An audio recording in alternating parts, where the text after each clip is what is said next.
बिस्मिल्लाहिर्रहमानिर्रहीम। अस्सलामुअलैकुम and good morning तमाम स्टूडेंट्स एंड मेरे यूट्यूब के जो व्यूअर्स हैं उन सारे को मेरा अस्सलामुअलैकुम। उम्मीद करता हूँ कि आप सारे खैर आफियत से होंगे। चूँकि हमारा ऑनलाइन क्लासेस का सिलसिला जारी है तो इंजीनियरिंग ड्राइंग एंड ग्राफिक्स का आज ये पहला लेक्चर है। तो लेक्चर से पहले मैं कुछ एक दो बातें आप लोगों के साथ अपने कॉमन एक्सपीरियंस की बेस पे शेयर ज़रूर करना चाहूँगा। चूँकि इंजीनियरिंग ड्राइंग एंड ग्राफिक्स का सब्जेक्ट जो है वो सेकंड सेमेस्टर के अंदर है और सेकंड सेमेस्टर आसान अल्फाज में कहना चाहिए कि just like students are in first year students. तो फर्स्ट ईयर में जो कॉमन प्रॉब्लम होती है स्टूडेंट्स की वो ये होती है कि स्टूडेंट नॉर्मली डिस्टर्ब्ड रहते हैं।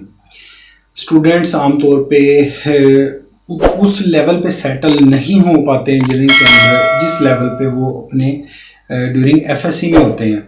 उसकी रीज़न है कि हम एक एजुकेशन सिस्टम में हम 11 साल पढ़ के आते हैं, 12 साल पढ़ के आते हैं। वहाँ पे हमारा एजुकेशन सिस्टम क्या होता है कि भाई एक फिक्स्ड सिलेबस है। जस्ट लाइक मैं एग्जांपल लूँगा एफएससी की। एफएससी में हमारा एक फिक्स्ड सिलेबस है। फिक्स सिलेबस में जस्ट लाइक फिजिक्स के अंदर आप ले लें 11 चैप्टर है, 11 में से एज इट इज़ पेपर आना है, शॉर्ट क्वेश्चन भी उसी में से आने हैं, सारा कुछ उसी में से आना है। तो हमें एक आदत पड़ी होती है पढ़ने की कि भाई हमें एज इट इज़ पेपर आए, हमें as it is question paper आए, हम उनको याद करें, याद करके उनको लिखें और पेपर में वही आए और हम उनको आगे डिस्प्ले कर दें। भाई क्वेश्चन ये है कि ये काम तो एक फोटोस्टेट मशीन भी कर सकती है। तो इसमें हमारा क्या रोल हुआ? जब हम ये मेंटेलिटी लेके इंजीनियरिंग में आते हैं और स्पेशली इंजीनियरिंग का भी जब फर्स्ट ईयर होता है तो हम ये सपोज कर रहे होते हैं कि शायद वही प्रैक्टिस जो हमारी इंजीनियरिंग जो हमारी एफएससी में थी वही हमारी इंजीनियरिंग में लगेगी आके, जबकि ऐसा नहीं होता। पहले दिन आप लोग चूंकि सारे सेकंड सेमेस्टर के स्टूडेंट्स हैं, आपको इसका ज़्यादा एक्सपीरियंस होगा कि जब पहले दिन इंसान आता है क्लासरूम के अंदर तो टीचर आता है और सबसे पहले प्रोजेक्टर के ऊपर मल्टीमीडिया लगाता है।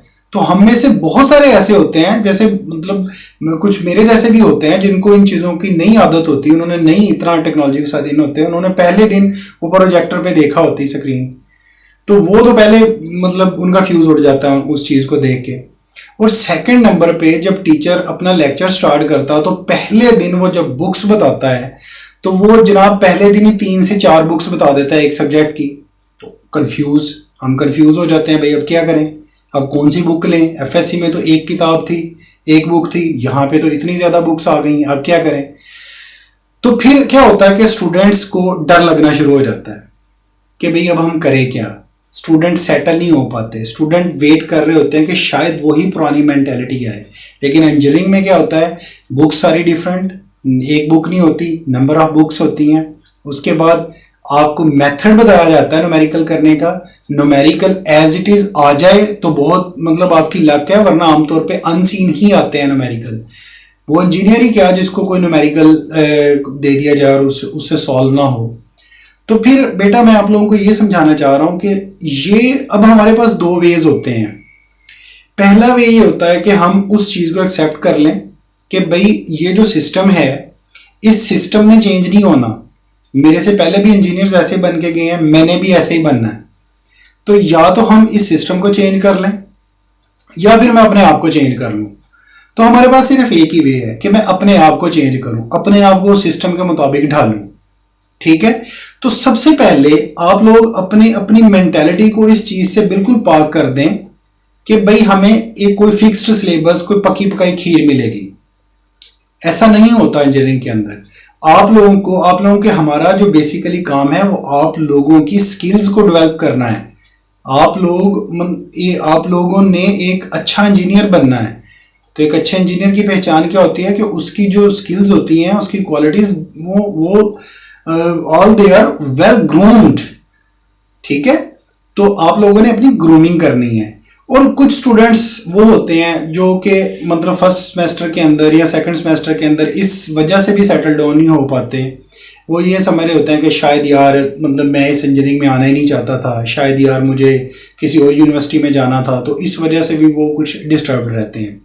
तो बेटा इन सारी चीज़ों का जो सोल्यूशन है वो मैं आप लोगों को आज दूंगा इस वीडियो क्लिप के अंदर। बेटा एक बात हमेशा याद रखिएगा कि वो हदीस कुदसी है ना कि ए बने आदम, एक तेरी चाहत है और एक मेरी चाहत है। देखिए इंजीनियरिंग के अंदर एनएफसी के अंदर आप खुद नहीं आए, ठीक है, अल्लाह ताला ने आपकी किस्मत में ये चीज़ लिख दी थी और आप आ गए हो यहाँ पे। अब आपके पास दो वेज हैं, ठीक है, या तो अल्लाह की मशीयत पे मतलब भरोसा करते हुए इस चीज़ को अडॉप्ट कर लो और इसमें कूद पड़ो, मेहनत करना शुरू कर दो, और दूसरी ठीक है ना शुक्री करते रहो, यार मैं तो इतने होना ही नहीं सी, ओ यार साड़ी तो यूनिवर्सिटी इंज दी, ओ यार साढ़े तो मतलब इधर तो कोई स्पोर्ट्स फैसिलिटी भी नहीं है, फला वट एवर, मतलब जो भी मतलब आपकी कंप्लेंट्स हैं, ठीक है। तो लॉन्ग स्टोरी शॉर्ट ये बेटा कि अगर अल्लाह पाक ने आपको इस डायमेंशन में भेज दिया है ना, तो वो मालिक जानता है बेहतर कि आपके हक में क्या बेहतर है। तो इस चीज़ को आप लोग अडॉप्ट करें और अपने आप को लगा दें, अपनी जितनी एनर्जीज हैं वो सारी की सारी एक अच्छा इंजीनियर बनने पे लगा दें। यकीन जाने मैं आपको इस चीज़ की गारंटी देता हूँ और लिख के भी देने के लिए तैयार हूँ कि एक टाइम आएगा कि इंशाल्लाह ताला कामयाबी जो है ना वो आपके कदम चूमेगी, ठीक है। आपने हिम्मत नहीं हारनी, आपने सिर्फ मेहनत करनी है। मेहनत की जमानत आप दे दो, कामयाबी की जमानत अल्लाह ताला आपको दे देगा, ठीक है। तो मतलब बात करने का मकसद ये है कि डिस्टर्ब होने का फायदा ही नहीं है। डिस्टर्ब होने का फायदा क्या है, ऐसे 4 साल गुजर जाएंगे, आप 2.5 CGPA के साथ एक्स हो जाओगे, किसी कंपनी ने आपको जॉब नहीं देनी, ठीक है। और सेटल होने का क्या मतलब है कि आप इस सिस्टम को अडॉप्ट करो और आगे ग्रूम करो। अच्छा, अब कोई ऐसे नहीं है कि आप मुझसे पूछोगे सर हम इस सिस्टम को अडॉप्ट कैसे कर सकते हैं। अडॉप्ट ऐसे कर सकते हो कि आप सबसे पहले अपने माइंड को ये समझाओ कि भाई जो भी टॉपिक आ गया है मैंने उस टाइम तक इसकी जान ही नहीं छोड़नी जब तक ये मुझे समझ नहीं लगेगा। उसके लिए मुझे मतलब सर के पास 10 मरतबा भी क्वेश्चन पूछने के लिए जाना पड़ा ना, मैं जाऊंगा। एटलीस्ट मैं तो इंशाल्लाह ताला मतलब इस चीज़ में थ्रू यूट्यूब आप लोगों को फुल असिस्टेंस दूंगा कि आप लोग मतलब चीज़ों को सीखो। चीज़ों में कोई एम्बिग्युइटी नहीं होनी चाहिए, कोई मतलब सारी चीज़ें क्लियर होनी चाहिए आप लोगों को, ठीक है।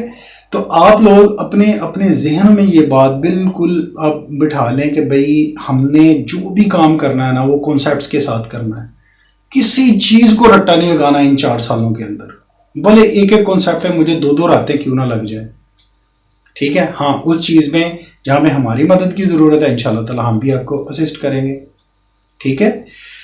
तो ये 2-3 बातें थी बच्चे जो मैंने आप लोगों के साथ शेयर करनी थी।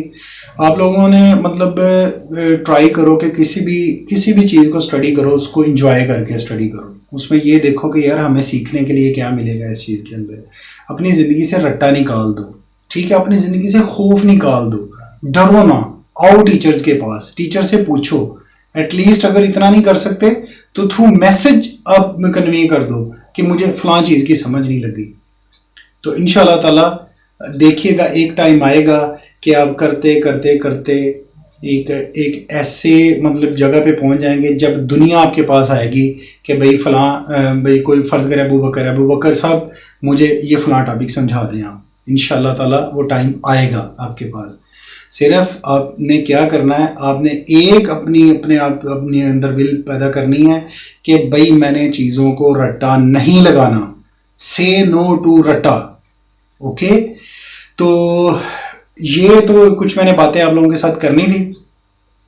तो चूँकि ये हमारा लैब का सेशन है तो लैब में इंशाल्लाह ताला अभी हम जो हमारी लैब में जो पहली जो चीज़ हमने करनी है लैब के अंदर इंशाल्लाह ताला वो भी मैं आपको बताता हूँ। तो अल्लाह का नाम लेके चले जी, आज हम अपनी पहली लैब की डिस्कशन स्टार्ट करते हैं।